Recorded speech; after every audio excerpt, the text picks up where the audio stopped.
ये movie romance से भरी एक दुनिया पर है, इसलिए आपको ये मूवी जरूर वॉच करनी चाहिए। और अगर आपने अभी तक हमारे चैनल को सब्सक्राइब नहीं किया हो तो जल्दी से चैनल को सब्सक्राइब करके बेल आइकन को दबा दीजिए। मूवी की स्टार्टिंग में हम बॉबी नाम की लड़की को देखते हैं जो सपनों में अपने बॉयफ्रेंड के साथ कर रही होती है, क्योंकि बॉबी अपने बॉयफ्रेंड कायो को मिस कर रही होती है, इसलिए वह कायो को मैसेज करती है। तभी पीछे से कायो आकर बॉबी को सरप्राइज करता है और बॉबी को इयररिंग भी गिफ्ट करता है, क्योंकि वह दोनों एक दूसरे से बहुत प्यार करते थे। जिसके बाद कायो बॉबी को शादी के लिए प्रपोज करता है, तो बॉबी शादी के लिए मान जाती है। फिर वो दोनों शादी से पहले ही सुहागरात मनाने लगते हैं। अगले दिन बॉबी अपनी शादी की ड्रेस का नाप दे रही होती है, तो उसकी फ्रेंड जिसका नाम पेटी था वो बॉबी से कहती है कि तुम कायो से शादी करके बोरिंग लाइफ जीना चाहती हो। बॉबी पेटी से कहती है कि मुझे कायो के सिवा अब किसी लड़के में कोई दिलचस्पी नहीं है। तो पेटी बोलती है कि मुझे तो शादी नहीं करनी। ये सब बातें वो ओल्ड लेडी भी सुन रही होती है, तो वह सोचती है कि ये न्यू जनरेशन कितनी बिगड़ चुकी है, वरना हमारे टाइम में तो हम लड़के की फोटो देखकर ही शादी के लिए हाँ कर देती थी। पेटी को समझाती है कि तुम्हें भी अच्छा लड़का देखकर उससे शादी कर लेनी चाहिए, लेकिन पेटी इन सबको इग्नोर कर देती है। अगले सीन में हम बॉबी को ऑफिस में देखते हैं, क्योंकि बॉबी का कायो की गर्लफ्रेंड के साथ उसकी बिजनेस पार्टनर भी थी और वो कायो के ट्रांजैक्शन देखा करती थी।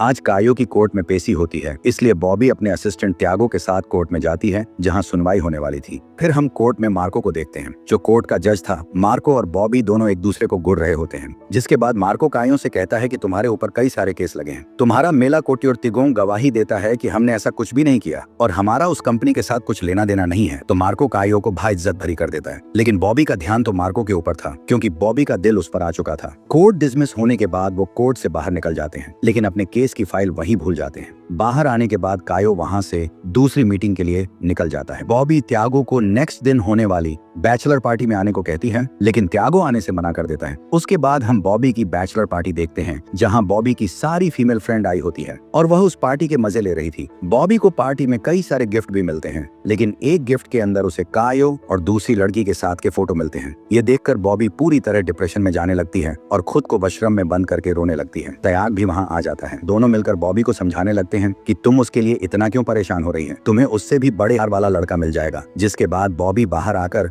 कायो से बदला लेने के लिए उसके ऑफिस जाती है। दरअसल बॉबी को उस लड़की के बारे में जानना था जो फोटो में कायो के साथ थी, लेकिन कायो के ऑफिस का सिक्योरिटी गार्ड उनको अंदर नहीं जाने देता, तो पेटी उस गार्ड को अपने साथ ऊपर लेकर जाती है। बॉबी और त्याग कायो के ऑफिस में जाकर उस लड़की के बारे में ढूंढने लगते हैं, तो बॉबी को एक लेटर मिलता है, जिससे बॉबी को पता चलता है कि कायो उस लड़की के साथ पिछले 2 सालों से रिलेशनशिप में था। ये देखकर बॉबी ऑफिस में तोड़फोड़ करने लगती है। उधर वो गार्ड देखने के लिए जाने लगता है, लेकिन पेटी उसे अकुवा दिखाकर उसके साथ अल्टीमेट हो जाती है। जिसके बाद बॉबी कायो का लैपटॉप लेकर तीनों वहां से निकल जाते हैं और फिर बॉबी अपने घर आ जाती है, लेकिन वो कायो को नहीं भूल पा रही थी और बहुत ज्यादा ड्रिंक करने लग गई थी। अगले दिन पेटी बॉबी के घर आती है और वो बॉबी से कहती है कि कब तक कायो की याद में रोती रहेगी, तुझे उससे भी अच्छा लड़का मिल जाएगा। ये सुनकर बॉबी कायो को भूलने के लिए तैयार हो जाती है और बाहर जाकर अच्छे से मेकअप करवाकर एकदम ललन टॉप बन जाती है और ऑफिस जाती है। बॉबी तयाग से कहती है, कायो के साथ हमारे जितने भी कॉन्ट्रैक्ट हैं उन्हें कैंसिल कर दो, लेकिन तयाग उसे बताता है कि अगर हमने ऐसा किया तो हमें बहुत नुकसान हो सकता है।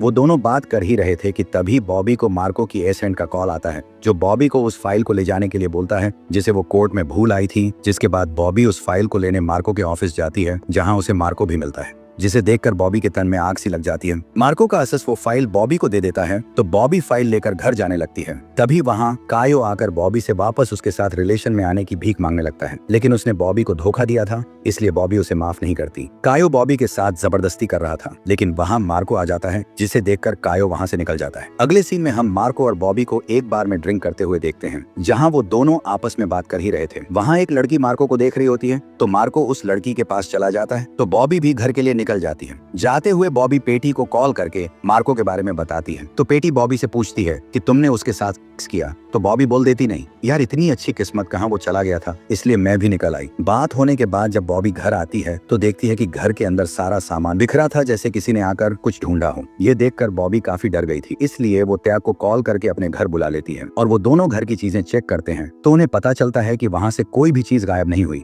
बस सामान इधर उधर कर दिया है। फिर त्याग बॉबी से कहता है कि मैं तुम्हारा अच्छा दोस्त हूँ और मैं चाहता हूँ कि तुम हमेशा खुश रहो। बातों बातों में तिगो बॉबी को लाइन मारने लगता है, लेकिन बॉबी त्याग को मना कर देती है और कहती है कि हम हमेशा अच्छे दोस्त रहेंगे। यागो के वहाँ से जाने के बाद बॉबी बाइक क्लब कॉल करके उनके ग्रुप को ज्वाइन कर लेती है, क्योंकि वो अब अपनी लाइफ खुलकर जीना चाहती थी। तो चैनल को सब्सक्राइब और लाइक कर दीजिए और बेल आइकन को भी ऑन कर दीजिए।